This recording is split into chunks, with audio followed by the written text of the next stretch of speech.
It looked like any other morning at the airport. Sunlight, routine, thousands of lives in motion, shifting, times collapsing into nonsense. A silent warning no one understood. Across continents, the pattern was the same. Hundreds of planes idling in perfect rows, engines cooling in the night air. A global fleet, seconds away from the impossible.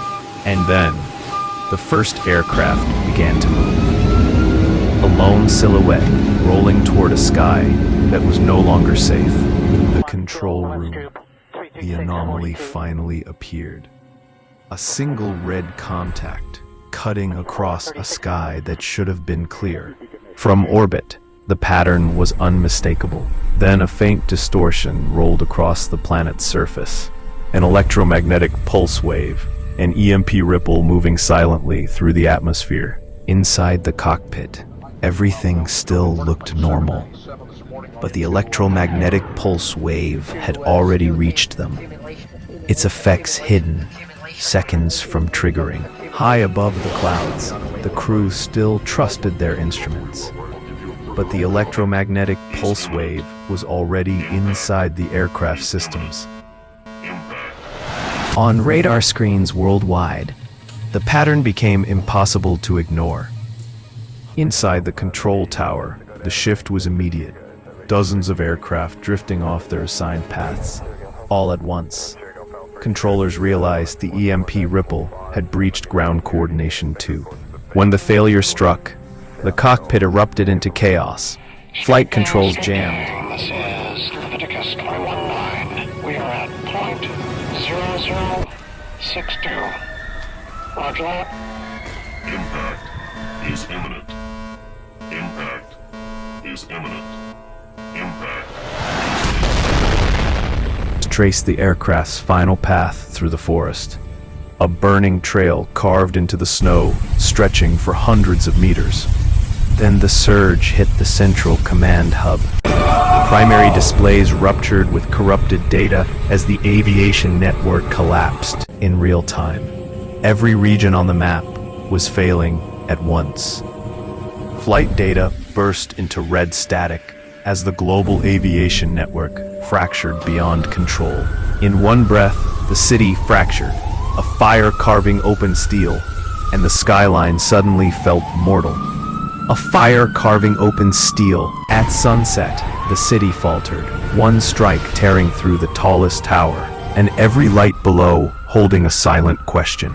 Fire crawling through its floors, and the whole city watching. From above, the scale finally showed, multiple impacts tearing the city apart, and the skies turning into a corridor of falling steel. Explosions rolled through the skyline, one after another, until the city felt less like a place, and more like a breaking point. By dawn, the skyline was unrecognizable, vast plumes rising over a city that had run out of places to hide. On the highway's edge, the world seemed split, one side trapped in the wreckage. By morning, the count surged, over 4,200 active fires. On the expressway, the wreck lay untouched, traffic slipping around it. Before the flames, they paused, an unspoken moment where courage gathered itself and stepped forward. In the heart of the blaze, they held their ground, shadows against the fire, even in the control room. The weight finally broke through. News no one wanted to read.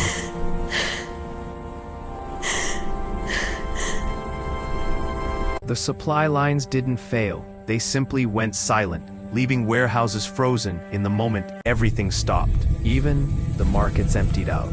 Aisles once full reduced to scraps. Even the places meant for everyday life stood deserted. In the hospitals, supplies vanished, leaving doctors searching through empty shelves. By then, even the storerooms felt deserted, rows of half-filled shelves mirroring how little remained to give. We need to offload those tech stocks now before the bell. Are you sure about the projections? The red indicators are flashing across the board.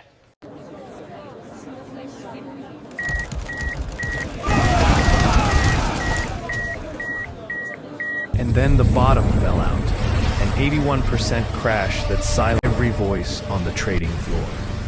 red screens flooding every desk as confidence vanished across the floor. Even the terminals fell silent, sunlight pouring through a place built for motion. Soon, thousands were grounded, entire terminals turning into makeshift beds as the world tried to catch its breath.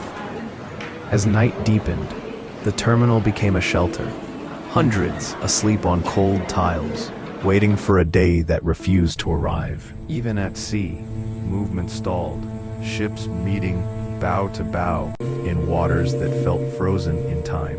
Soon, hundreds of ships stood idle, an ocean of cargo waiting in silence as the world's rhythm stalled. The ships stalled not from lack of demand, but from too much, while half the world's buyers and sellers were already gone. So the ships just waited, trapped between a world that needed them. At the national borders, everything changed. Floodlights burning over a frontier, sealed tight against a world in chaos. By dawn, the borders were overwhelmed, crowds surging toward fences guarded by towers, each person hoping for a way out.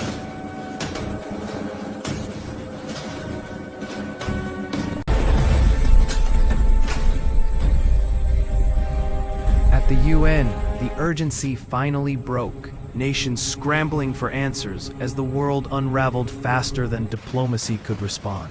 At the UN, unity cracked, security lining the walls as delegates erupted, each nation demanding answers no one had left to give. In crisis rooms worldwide, leaders fell silent, every screen flashing the same truth. The world had no moves left. Ultimately, the top generals and world leaders reached a single conclusion. All airline operations would be suspended indefinitely. The cause, an evolving natural calamity amplified by future tech electromagnetic ripples, posed a threat no system on Earth could yet predict or withstand.